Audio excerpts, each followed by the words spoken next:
Hello everyone, NEET UG 2022 को लेकर के तीन बहुत ही अच्छे अपडेट अभी अभी निकल के सामने आए हैं।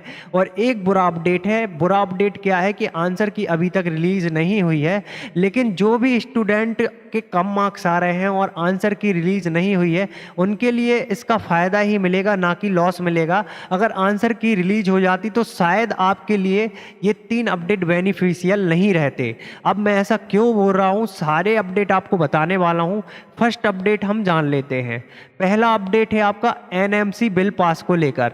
देखिए, एनएमसी बिल पास को लेकर के एक बहुत ही बड़ा अपडेट निकल के सामने आया है।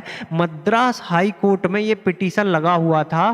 प्राइवेट कॉलेजेस हैं जो, उन्होंने ये पिटीशन लगाया हुआ था कि जो प्राइवेट कॉलेजेस की फीस आप सभी जानते होंगे 50 से 60 लाख रुपए होती है और नॉर्मल व्यक्ति इसको नहीं भर सकता। तो सरकार ने एक फैसला ले लिया था कि 50% जो प्राइवेट कॉलेजेस की जो सीटें होंगी वो नीट यूजी एग्जाम क्रैक करने वाले स्टूडेंटों को ही दी जाएंगी और प्राइवेट कॉलेज में भी वो एडमिशन ले पाएंगे। तो अगर आपने एग्ज़ाम क्रैक कर लिया और 50% सीटों में आपका नाम आ गया, तो यहाँ पे प्राइवेट कॉलेजेस का बहुत ज़्यादा लॉस हो रहा था। इसको देखते हुए उन्होंने पिटीशन लगा दिया, एनएमसी बिल के लिए उन्होंने आपत्ति दर्ज करा दी। इसी को लेकर के सुनवाई थी मद्रास हाई कोर्ट में, जिसमें कि मद्रास हाई कोर्ट का फैसला आ चुका है। और अब आपके लिए 2022 में ही, जी हाँ, 2022 में ही आपके लिए 50% सीटें अटेंड हो चुकी हैं। तो इससे डायरेक्टली अब बहुत बड़ा प्रभाव सीधा कट ऑफ पर पड़ेगा। जो स्टूडेंट 400 ला करके बिल्कुल बॉर्डर पर खड़े रहते हैं, होने की कगार पे रहते हैं और नहीं भी रहते हैं, उनके लिए बहुत ज़्यादा बेनिफिट होने वाला है।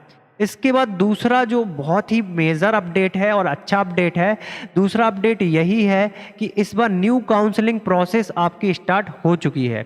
अब ये न्यू काउंसलिंग प्रोसेस क्या है? तो इस न्यू काउंसलिंग प्रोसेस का भी सीधा सा बेनिफिट उन्हीं स्टूडेंट को मिलेगा जिनके कम मार्क्स आ रहे हैं। अब मैं ऐसा क्यों बोल रहा हूँ, क्योंकि जिनके हाईएस्ट मार्क्स होते थे जैसे 700, 650, वो क्या करते थे, फर्स्ट काउंसलिंग में उन्होंने सीट बुक कर ली, फिर इसके बाद स्टेट वाली जो काउंसलिंग होती थी उसमें भी आकर के अपनी एक सीट बुक कर ली। तो ऐसा करके एक टॉपर स्टूडेंट को 2 सीटें मिल जाती थी, जिसके कारण यहाँ पे एक सीट का स्टूडेंट्स को नुकसान हो जाता था और वो सीट खाली ही पड़ी रहती थी। ऐसी ही एक एक सीट जुड़ करके यहाँ पे 2021 में टोटल 1456 सीटें खाली रह गई थी, जिसको देखते हुए इस बार एनटीए भी जाग गया है और सुप्रीम कोर्ट ने भी डायरेक्टली आदेश दे दिया है कि अब इस बार एक भी सीट आपकी खाली नहीं रहेगी।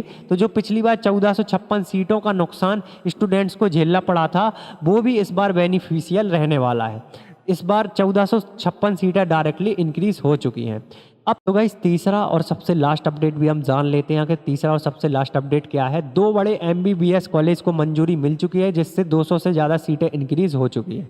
जी हाँ, 200 से ज़्यादा सीटें इंक्रीज़ होने के कारण अब स्टूडेंटों को जो 1456 सीटें इसके पहले इंक्रीज़ हुई हैं और 200 सीटें और इंक्रीज़ हो गई हैं, ऐसा करके लगभग 2000 सीटों के समथिंग इंक्रीज़ होना कट ऑफ पर डायरेक्टली प्रभाव डालेगा।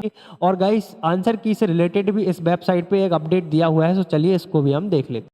तो गाइस आंसर की से रिलेटेड भी एक बहुत ही महत्वपूर्ण अपडेट आया है। सो देखिए, आप स्टडी नोट्स पीजिए, आप सर्च करेंगे, फिर यहाँ पे सबसे पहली वेबसाइट पे क्लिक करेंगे, न्यू अपडेट पे जाएंगे, क्लोज करेंगे, फिर यहाँ पे देखिए आप नीचे दिया गया है, फिर यहाँ पे देखिए दूसरे नंबर पे दिया गया है नीट ऑफिशियल आंसर की रिलीज्ड।